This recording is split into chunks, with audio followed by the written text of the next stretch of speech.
윤혜숙은 서류를 덮으며 한숨을 내쉬었다. 30년 경력의 베테랑 보호관찰관.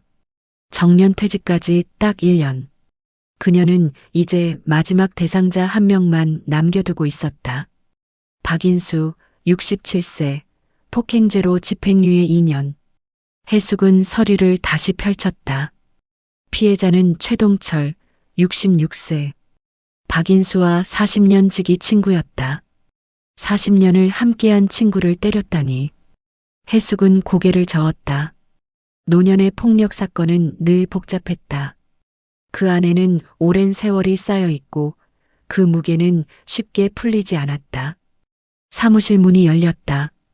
박인수가 들어섰다. 혜숙은 순간 눈을 크게 떴다. 온화한 인상, 깔끔하게 빗어넘긴 백발, 단정한 회색 재킷, 공손하게 허리를 굽히는 모습. 30년 동안 수백 명의 대상자를 만났지만 이렇게 폭행범 같지 않은 사람은 처음이었다. 앉으세요. 혜숙이 말했다. 박인수는 조용히 자리에 앉았다. 그의 손은 무릎 위에 가지런히 놓여 있었다. 떨림도 초조함도 없었다. 혜숙은 서류를 훑어보며 물었다. 박인수 씨, 피해자분과는 어떤 사이셨나요? 40년 친구였습니다. 박인수의 목소리는 낮고 차분했다. 40년이나 된 친구를 왜 때리셨어요? 박인수는 잠시 침묵했다. 그의 눈빛이 어딘가 먼 곳을 향했다. 참지 못했습니다. 무엇을요? 진실을요. 혜숙은 펜을 멈췄다. 진실. 그 단어가 왠지 가볍게 들리지 않았다. 혜숙은 서류를 다시 확인했다.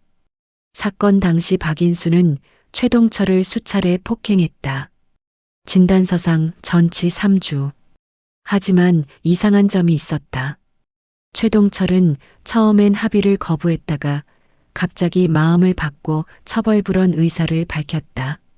그리고 사건 3개월 후 심장마비로 갑작스럽게 사망했다. 혜숙은 박인수를 바라봤다. 최동철 씨와 무슨 일이 있었습니까? 박인수는 고개를 들었다. 그의 눈에는 슬픔이 아니라 무언가 더 깊은 감정이 서려 있었다. 그 사람이 아들을 죽였습니다.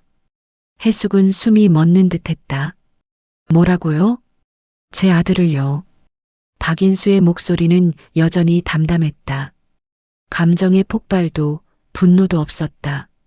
마치 오래전부터 수없이 되뇌어온 말처럼. 혜숙은 급히 컴퓨터를 켰다. 박인수의 가족관계를 검색했다. 화면에 한 줄이 떴다.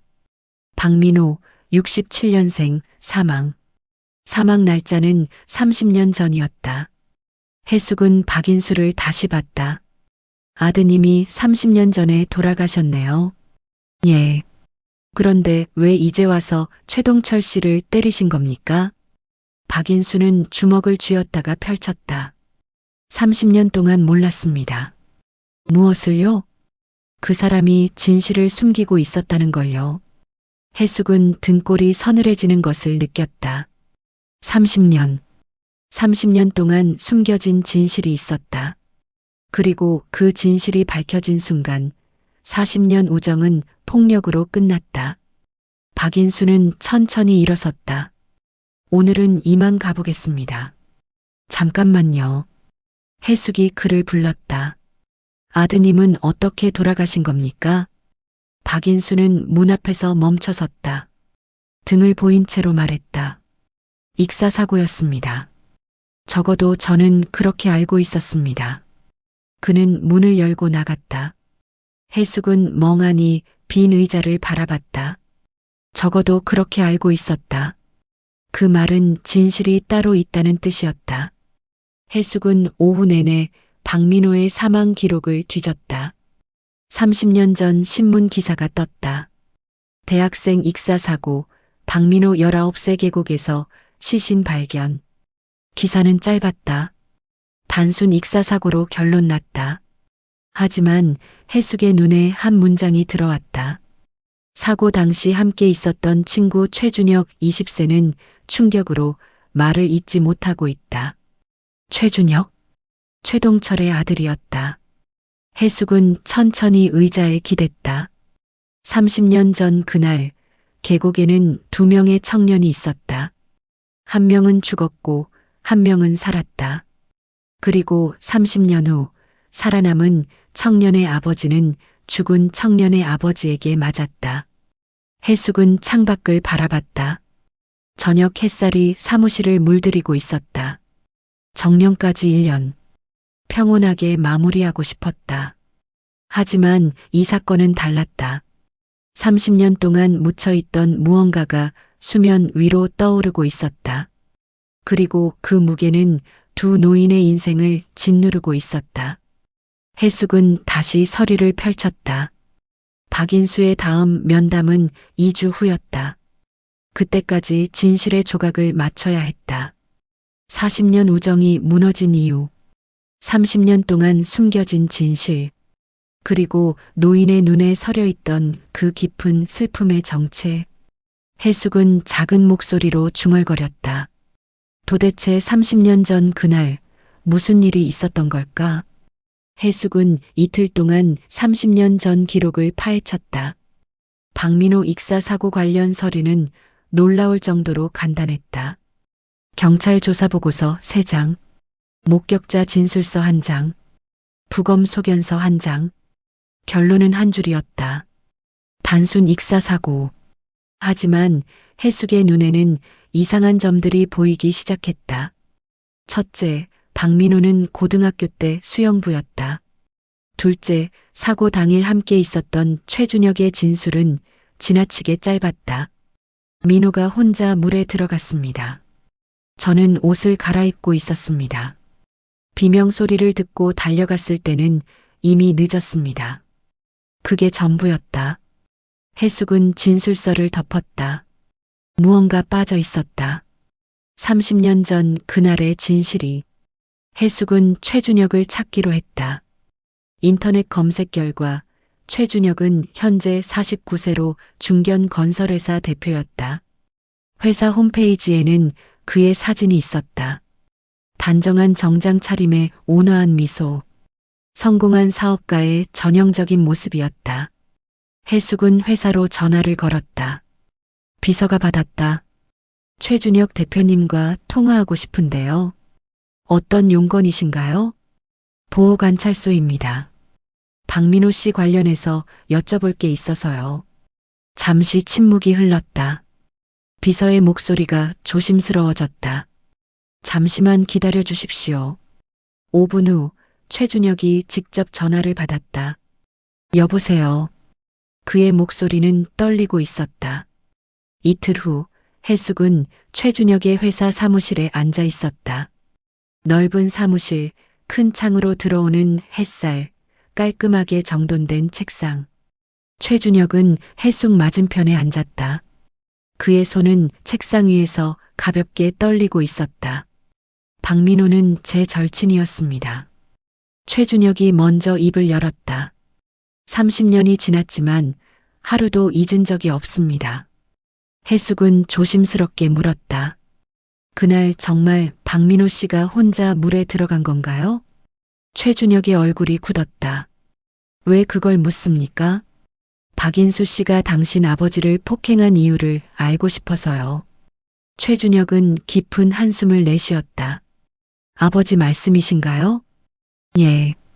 최동철 씨는 3개월 전 돌아가셨죠. 심장마비였습니다.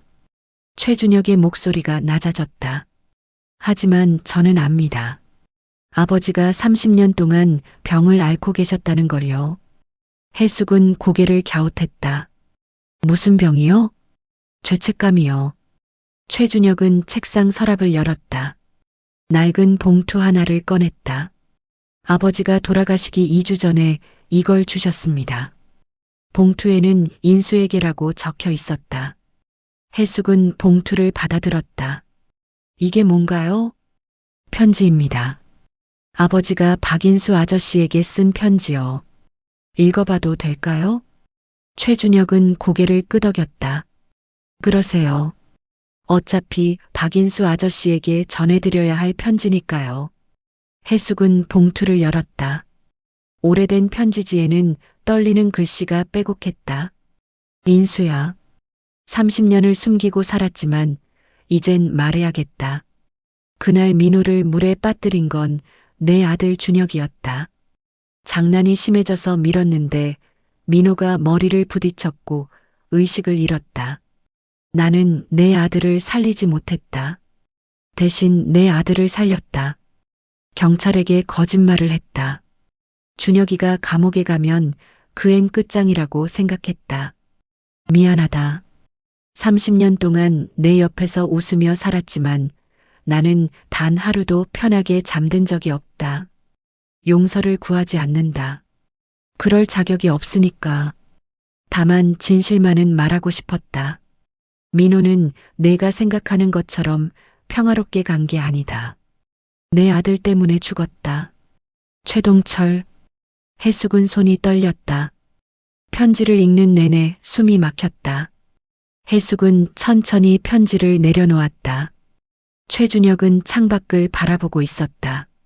아버지가 이 편지를 박인수 아저씨에게 보낸 게 3개월 전입니다. 그래서 박인수 씨가 아버님을 찾아간 거군요. 예. 아저씨가 집으로 찾아오셨습니다. 저는 그날 출장 중이었고요. 최준혁의 목소리가 갈라졌다. 아버지는 그날 밤 병원에 실려갔습니다. 갈비뼈 2대가 부러지고 얼굴에 멍이 들었죠. 해숙은 박인수의 얼굴을 떠올렸다. 온화하고 차분했던 그 노인이 40년 친구를 그렇게 때렸다니. 아버지는 경찰에 말씀하셨습니다. 자기가 먼저 시비를 걸었다고 박인수 아저씨는 정당방위였다고요. 거짓말을 하신 거군요. 예. 아버지는 끝까지 박인수 아저씨를 보호하려 하셨어요. 최준혁은 눈물을 닦았다. 하지만 2주 후 심장마비로 돌아가셨습니다. 의사 선생님 말씀이 스트레스성 심근경색이라고 하셨어요. 해숙은 한참 동안 말이 없었다.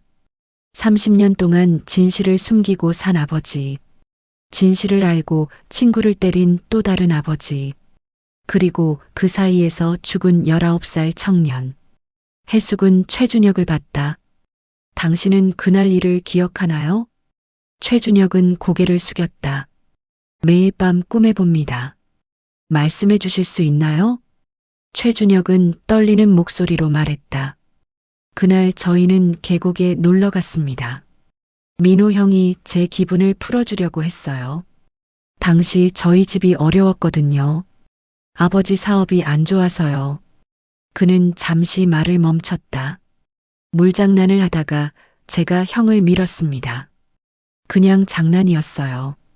근데 형이 미끄러지면서 바위에 머리를 부딪혔어요. 해숙은 숨을 죽였다.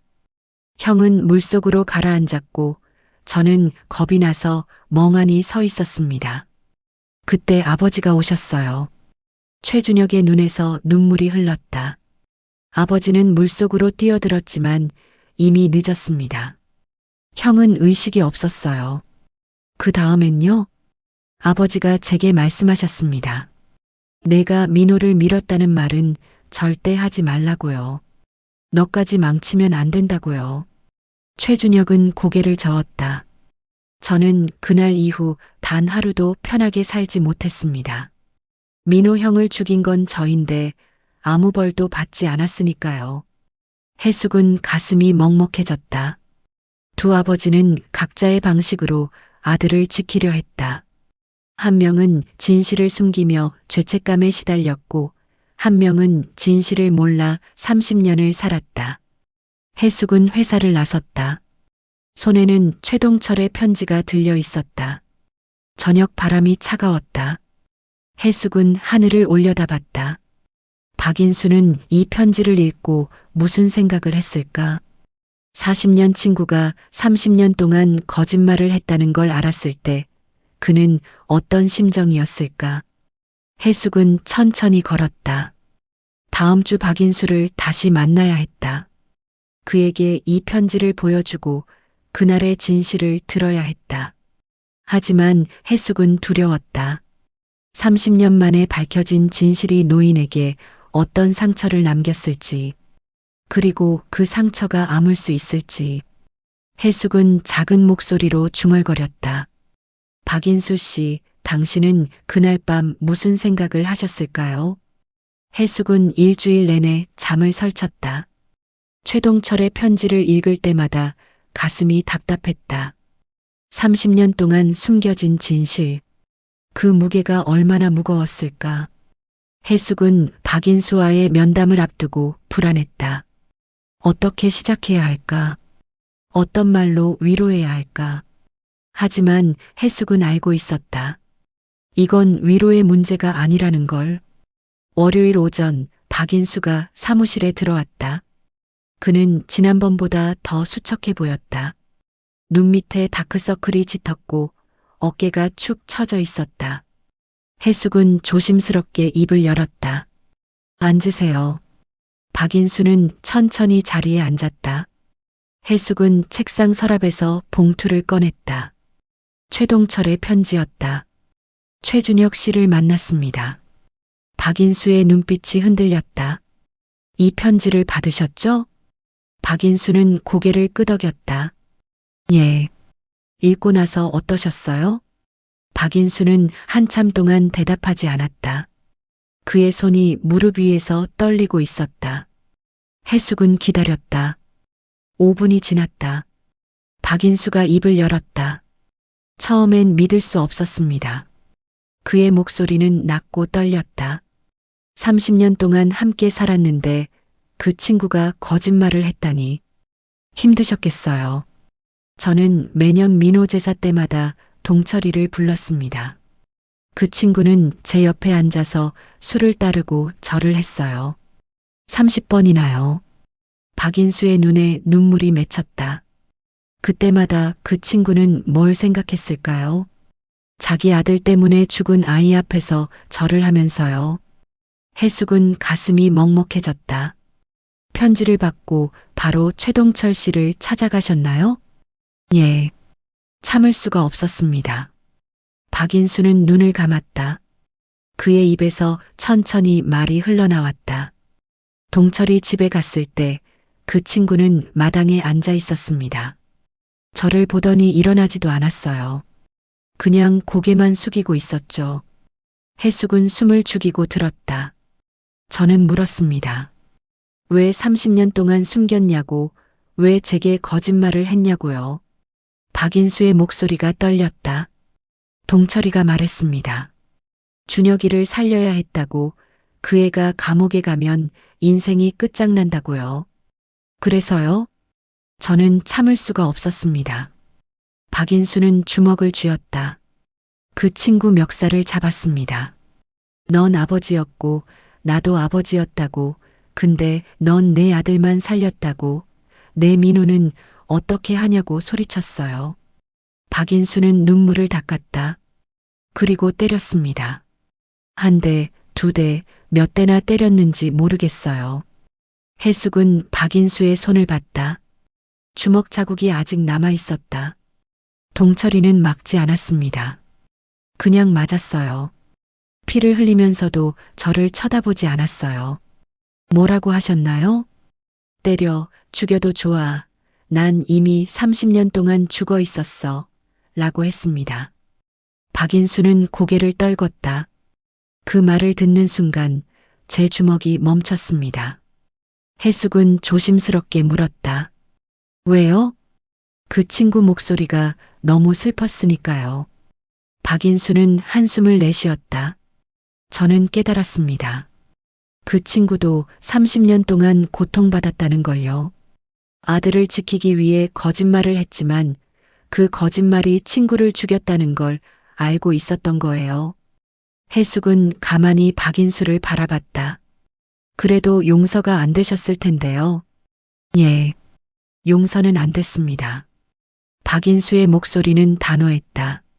하지만 그 순간 저는 생각했습니다. 내가 때린 건 동철이가 아니라 나 자신이었구나 라고요. 무슨 뜻인가요? 30년 동안 아무것도 모르고 살았던 제 자신을 때린 겁니다. 해숙은 말을 잇지 못했다. 박인수는 창밖을 바라봤다. 집으로 돌아오는 길에 생각했습니다. 민호가 죽은 게 사고가 아니라 최준혁이 때문이었다는 걸 알았을 때 제 가슴에 구멍이 뚫렸어요. 그의 목소리가 갈라졌다. 하지만 동시에 이런 생각도 들었습니다. 그럼 준혁이도 30년 동안 고통받았겠구나, 라고요. 해숙은 고개를 들었다. 최준혁 씨를요? 예. 그 아이도 민호를 죽였다는 걸 알고 살았을 테니까요. 박인수는 눈물을 흘렸다. 그 아이도 피해자였던 거예요. 해숙은 박인수의 말을 되새겼다. 가해자와 피해자의 경계가 무너지고 있었다. 최준혁은 박민호를 죽였지만 동시에 30년 동안 죄책감에 시달린 피해자였다. 최동철은 진실을 숨겼지만 동시에 아들을 지키려던 아버지였다. 박인수는 친구를 때렸지만 동시에 진실을 빼앗긴 피해자였다. 해숙은 한숨을 내쉬었다. 그래서 합의하신 건가요? 아닙니다. 동철이가 먼저 경찰에 거짓말을 했어요. 자기가 먼저 시비를 걸었다고요. 박인수는 쓴웃음을 지었다. 그 친구는 끝까지 저를 지키려 했습니다. 30년 전엔 제 아들을 못 지켰지만 이번엔 저라도 지키겠다고 했던 거겠죠. 해숙은 최동철의 마지막 선택을 떠올렸다. 거짓말로 친구의 아들을 죽게 한 남자가 마지막엔 진실로 친구를 지키려 했다. 동철 씨가 돌아가셨을 때 어떠셨어요? 박인수는 한참 동안 대답하지 않았다. 장례식장에 갔습니다. 그의 목소리는 떨렸다. 영정사진 속 동철이가 웃고 있었어요. 제가 기억하는 그 친구 모습 그대로였죠. 박인수는 눈물을 닦았다. 저는 그 앞에 서서 생각했습니다. 이제 용서도 복수도 할 수 없구나, 라고요. 해숙은 가슴이 답답했다. 박인수는 친구를 용서하지도 미워하지도 못한 채로 남겨졌다. 그 중간 어딘가에서 혼자 떠돌고 있었다. 지금은 어떠세요? 박인수는 고개를 저었다. 모르겠습니다. 화가 나는지 슬픈지 허무한지도 모르겠어요. 그는 천천히 일어섰다. 다만 한 가지는 확실합니다. 뭔가요? 저는 이제 민호에게 뭐라고 말해야 할지 모르겠습니다. 박인수는 문을 향해 걸었다. 30년 동안 사고로 죽었다고 믿었는데 이제 와서 친구 아들 때문에 죽었다고 말해야 하나요? 해숙은 그를 불렀다. 박인수 씨. 박인수는 멈춰섰다. 최준혁 씨를 만나보시는 게 어떨까요? 박인수는 고개를 저었다. 그 아이를 보면 민호가 떠오를 겁니다. 하지만 최준혁 씨도 30년 동안 고통받았잖아요. 압니다. 박인수의 목소리는 차가웠다. 하지만 그게 제 책임은 아닙니다. 그는 문을 열고 나갔다. 해숙은 빈 의자를 바라봤다. 박인수는 최준혁을 만나지 않으려 했다. 용서도 화해도 원하지 않았다. 그는 그저 혼자 남겨지길 바랐다. 해숙은 창밖을 봤다. 겨울 하늘이 회색빛이었다. 이 사건을 어떻게 끝내야 할까? 30년 동안 묻혀있던 진실이 밝혀졌지만 그 누구도 평화롭지 않았다. 해숙은 작은 목소리로 중얼거렸다. 이 상처는 아물 수 있을까? 대답은 없었다. 다만 해숙은 알고 있었다. 이대로 끝낼 수는 없다는 것을. 해숙은 사흘밤을 고민했다. 박인수는 최준혁을 만나지 않으려 했다. 하지만 해숙은 알고 있었다. 이 상처는 혼자서는 아물 수 없다는 것을. 30년 동안 각자의 고통 속에 갇혀있던 사람들.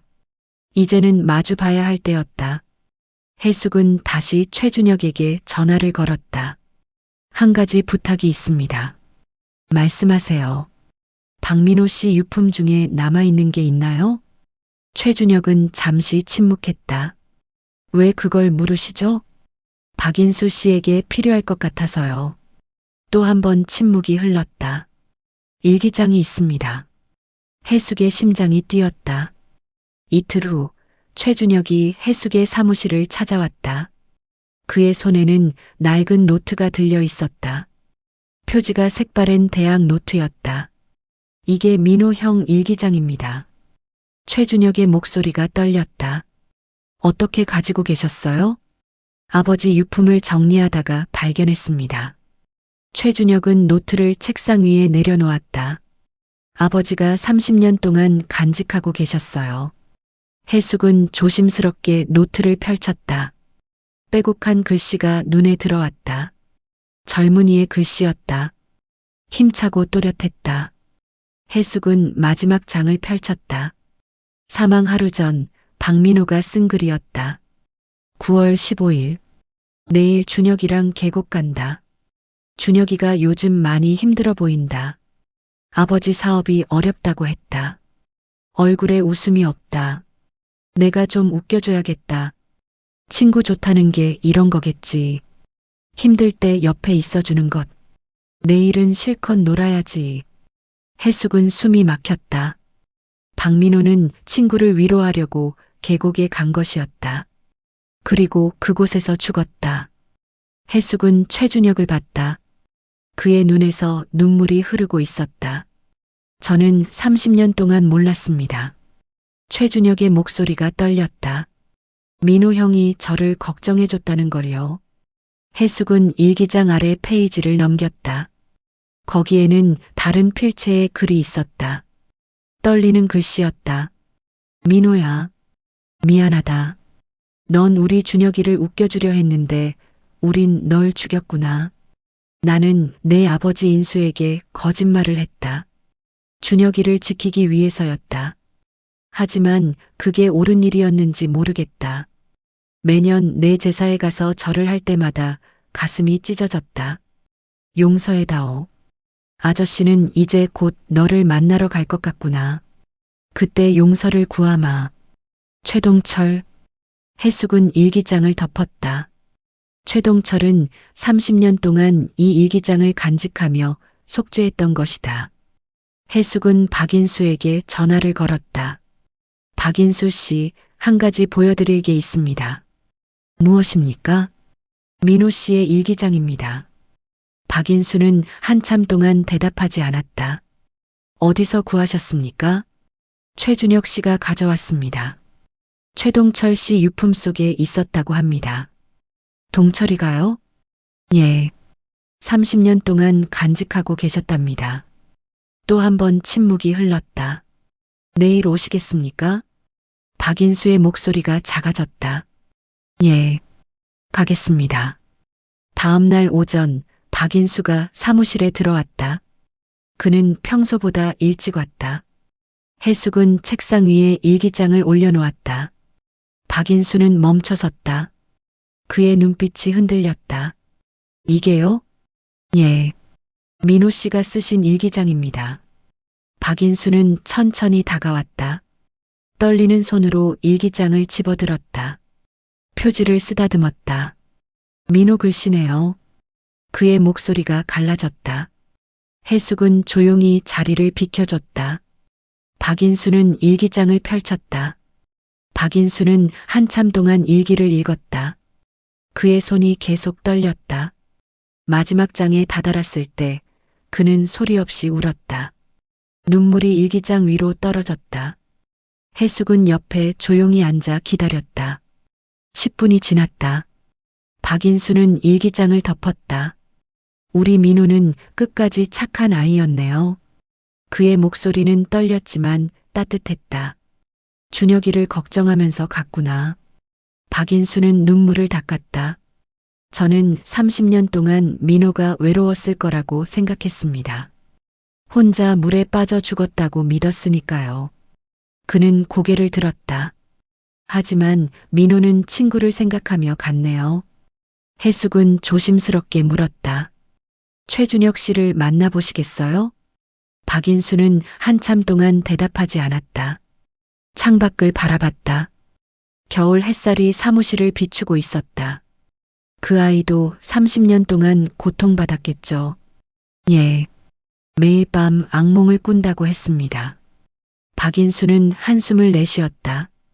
민호가 그 아이를 용서했을까요? 민호 씨라면 용서했을 것 같습니다. 해숙은 일기장을 가리켰다. 친구를 끝까지 걱정했던 아이니까요.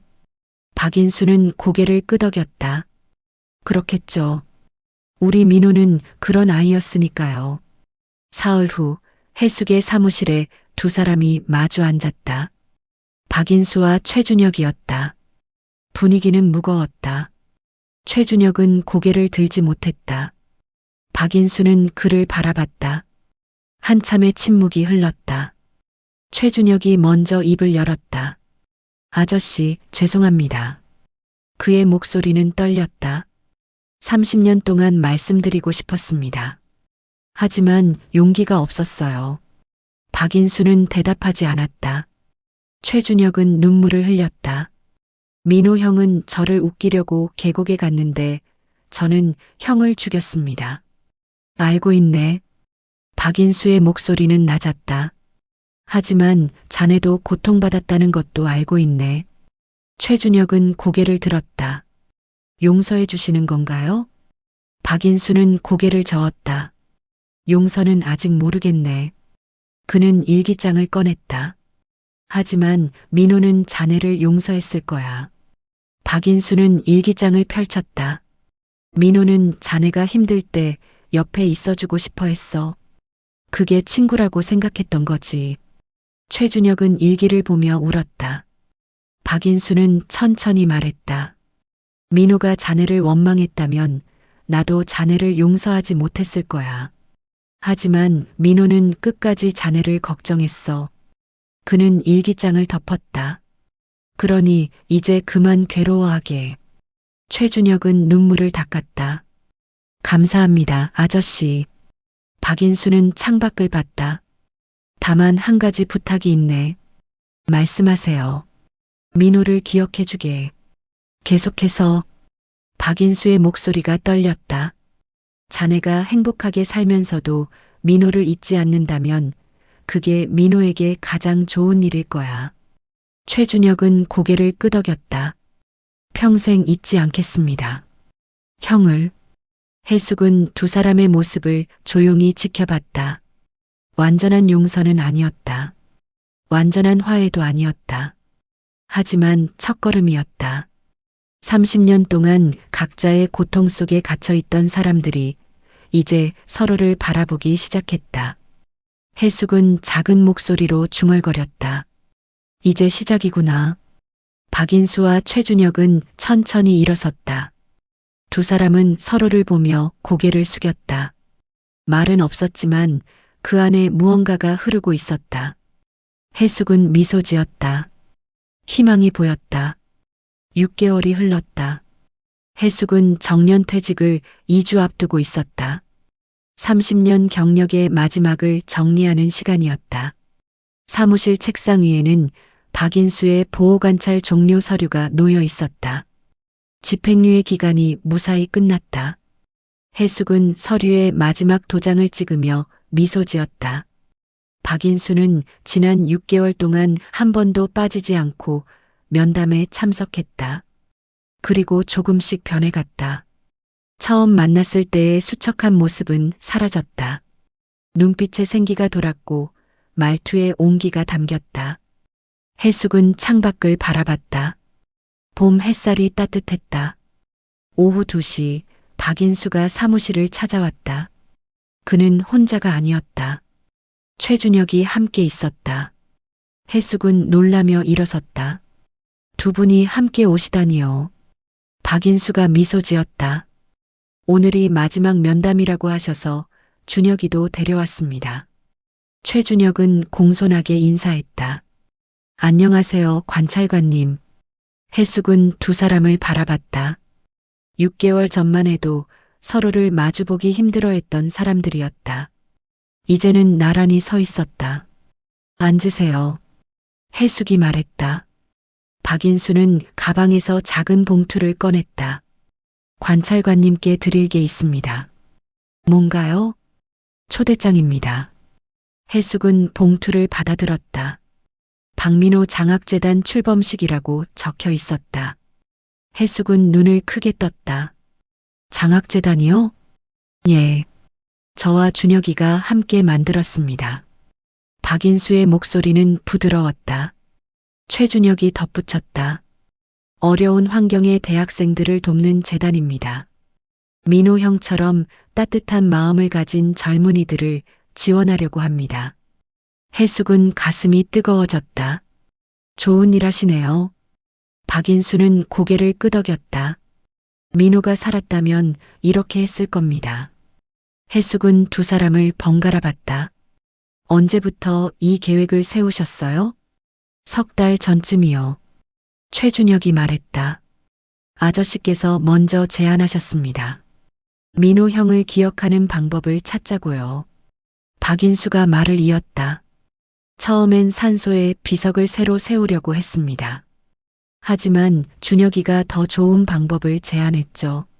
민호 형은 사람을 좋아했으니까 사람을 돕는 게 형을 가장 잘 기억하는 방법이라고 생각했습니다. 최준혁의 목소리에 확신이 담겨 있었다. 해숙은 미소 지었다. 민호 씨도 기뻐하실 것 같네요. 박인수는 창밖을 바라봤다. 매주 토요일마다 준혁이랑 산소에 갑니다. 그의 목소리가 잔잔했다. 처음엔 힘들었어요. 준혁이가 옆에 있는 게 불편했죠. 최준혁은 고개를 숙였다. 박인수가 계속 말했다. 하지만 이제는 괜찮습니다. 아니, 오히려 좋습니다. 왜요? 해숙이 물었다. 민호 혼자 있는 게 아니라는 생각이 들어서요. 친구가 찾아와 주니까요. 박인수는 최준혁의 어깨를 두드렸다. 준혁이는 이제 민호의 친구이자 저의 친구입니다. 최준혁은 눈물을 닦았다. 아저씨가 저를 용서해 주셨습니다. 용서라기보다는요. 박인수가 말했다. 함께 가자고 한 겁니다. 민호를 기억하는 길을요. 해숙은 두 사람의 손을 바라봤다. 박인수의 손이 최준혁의 손 위에 포개져 있었다. 30년 동안 벌어져 있던 두 사람이 이제 손을 잡고 있었다. 해숙은 가슴이 먹먹해졌다. 두 분 정말 대단하세요. 아닙니다. 박인수가 고개를 저었다. 관찰관님 덕분입니다. 관찰관님이 민호 일기장을 보여주지 않았다면 저는 평생 준혁이를 원망하며 살았을 겁니다. 해숙은 고개를 저었다. 제가 한 건 없어요. 두 분이 스스로 선택하신 겁니다. 그래도 고맙습니다. 최준혁이 허리를 숙였다. 관찰관님이 저희를 만나게 해주셨으니까요. 해숙은 미소 지었다. 앞으로도 잘 지내세요. 두 분. 박인수는 고개를 끄덕였다. 그러겠습니다. 민호를 위해서라도요. 일주일 후 해숙은 장학재단 출범식에 참석했다. 작은 강당에 50여 명이 모였다. 무대 중앙에는 박민호의 사진이 걸려 있었다. 환하게 웃고 있는 젊은이의 얼굴이었다. 해숙은 사진을 보며 가슴이 뭉클해졌다. 30년 전 죽은 청년이 이제 다시 살아나고 있었다. 사람들의 기억 속에서 박인수가 무대에 올라 인사말을 했다. 오늘 이 자리에 와주신 모든 분께 감사드립니다. 그의 목소리는 떨렸지만 단단했다. 제 아들 민호는 30년 전 19살에 세상을 떠났습니다. 저는 오랜 시간 그 슬픔 속에 갇혀 있었습니다. 박인수는 최준혁을 바라봤다. 하지만 이제 깨달았습니다. 민호는 죽지 않았다는 것을요. 그는 사진을 가리켰다. 민호는 친구를 사랑했고 사람을 아꼈습니다. 그 마음은 아직 살아 있습니다. 박인수는 눈물을 닦았다. 오늘부터 이 재단은 민호의 마음을 이어갈 것입니다. 어려운 젊은이들에게 손을 내밀고 그들의 꿈을 응원할 것입니다. 최준혁이 무대에 올라 마이크를 받았다. 저는 박민호의 친구였습니다. 그의 목소리가 떨렸다. 30년 전 저는 민호 형에게 돌이킬 수 없는 상처를 입혔습니다. 청중이 조용해졌다. 하지만 박인수 아저씨께서 저에게 다시 기회를 주셨습니다. 민호 형을 기억하고 그 마음을 이어갈 기회를요. 최준혁은 박인수를 봤다. 저는 평생 민호 형을 잊지 않겠습니다. 그리고 형이 사랑했던 사람들을 돕겠습니다. 그는 고개를 숙였다. 민호 형, 고마워요. 그리고 미안해요. 출범식이 끝난 후 해숙은 박인수와 함께 밖으로 나왔다. 봄바람이 따뜻했다. 벚꽃이 흩날리고 있었다. 박인수는 하늘을 올려다봤다. 민호가 보고 있을까요? 보고 있을 겁니다. 해숙이 말했다. 그리고 웃고 있을 거예요. 박인수는 미소 지었다. 그랬으면 좋겠네요. 해숙은 박인수의 어깨를 두드렸다. 앞으로 어떻게 지내실 건가요? 준혁이랑 재단 일을 하려고 합니다. 그리고 매주 민호 산소에 갈 거예요. 좋은 계획이네요. 관찰관님은요? 저는 정년 퇴직했으니 이제 쉬려고요. 해숙은 웃었다. 30년 일했으니 충분하죠. 박인수는 해숙의 손을 잡았다. 정말 고맙습니다.